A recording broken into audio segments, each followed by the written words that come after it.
you can start with the people you know now, and you should start with the people you know. Like let's say you're running a business. Have you pitched everyone you know?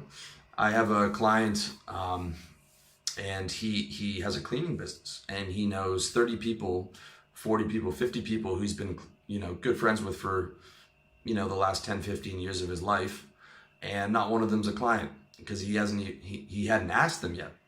And I think part of that was sort of the guilt and shame, even though he does a tremendous business and offers a tremendous service and is well known for running an ethical business.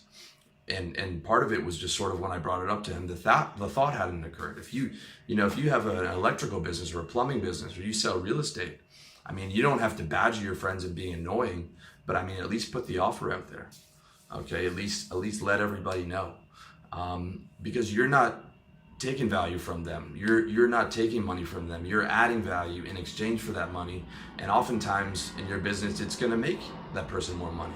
Okay, I mean, with my friend's cleaning business, they do landscaping, they do junk removal, they do small repairs around the house. He could save people 5 hours a week. Laundry, 5-7 hours a week. That's $35, or sorry, 35 hours a month.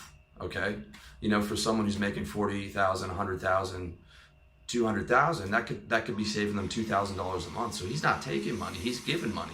He's giving them money and time, and he's taking away headaches. Okay, that's how you have to look at it. And if you haven't pitched everyone on your business, assuming they're a fit, and you're not badgering them, okay, you're slacking on your macking, dude. You're simping on your pimping, dog. All right, it's not right.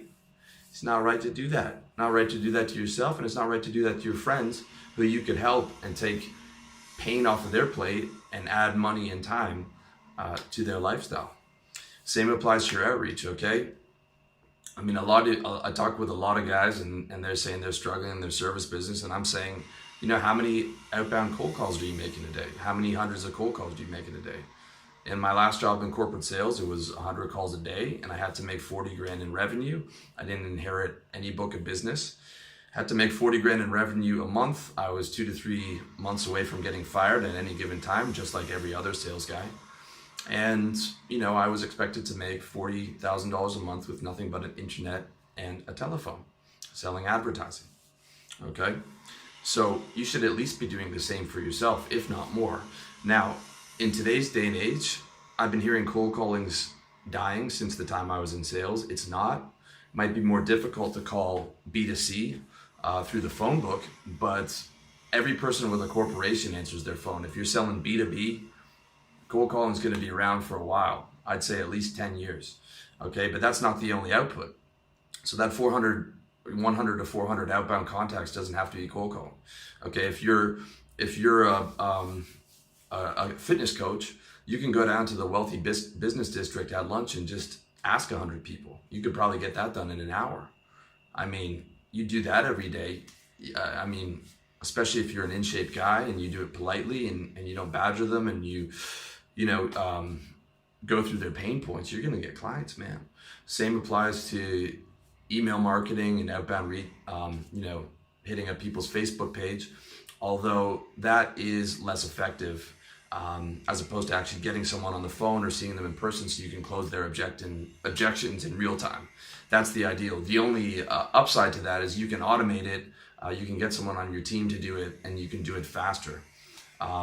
The question some guys ask me is do I do email? Do I reach out to people over their Facebook or their business Facebook page or wherever? I would say do all the above, man. Touch base with someone 2 times a week. That was my deal, right?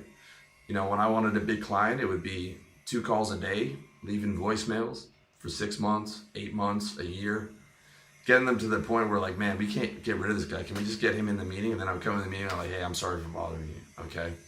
Be real nice, be real charming, absorb a bit of the frustration, and then try and solve their problem. And like most people, when you're being really nice and really respectful, they're gonna understand it. They're gonna know it's your job. They're gonna know you're getting after them. They're gonna know you're trying to solve their problem. If you're a nice guy, it's not a big deal. I can't remember any time where someone told me to F off. Maybe a few secretaries, but that comes with the territory.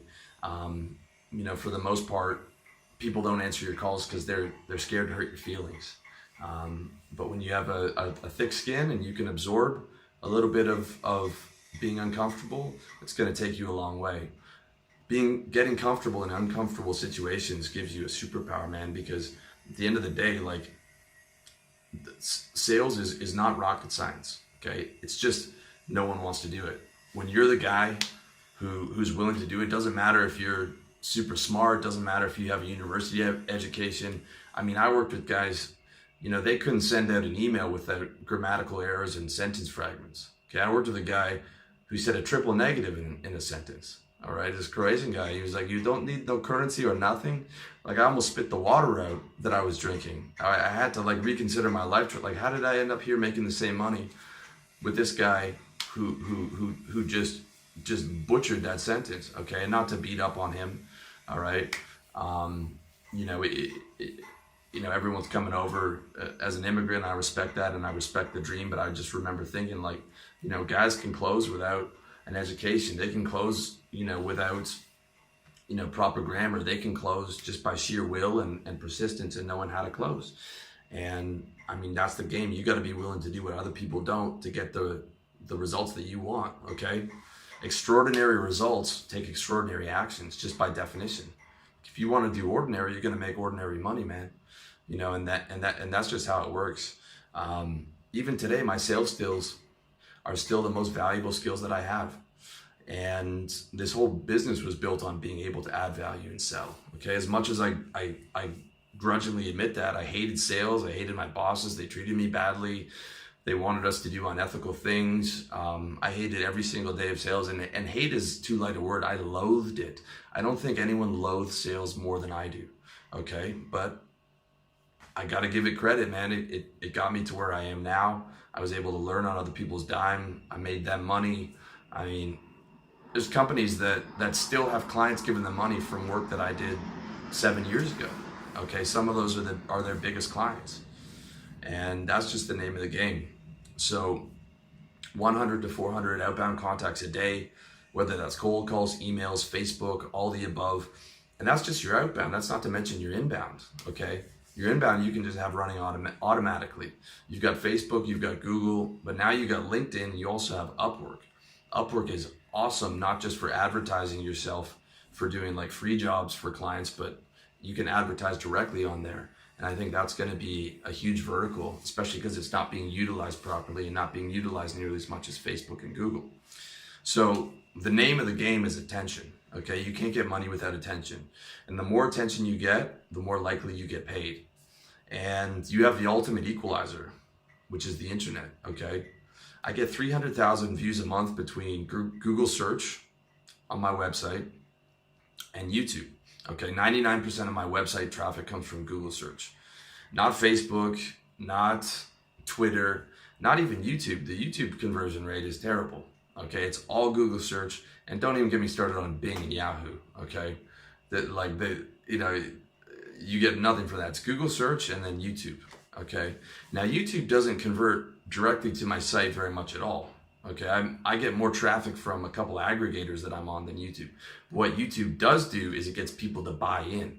All right, so when you're selling something higher value like coaching, every single one of my coaching clients came to me through YouTube. Maybe he found me on the site first, but they're all watching a lot of my YouTube videos and developing a personal one-on-one connection. My book sales, more likely than not, come from my website. But it'll be, guys have watched my videos for usually about a year. They've probably watched, I don't know, 300 hours of content. You know, I've got about 300, 350 videos up there. I mean, maybe not 300, but like maybe 100 hours of content. They've been watching me for a year. They've built up trust, and they've seen me as an authority.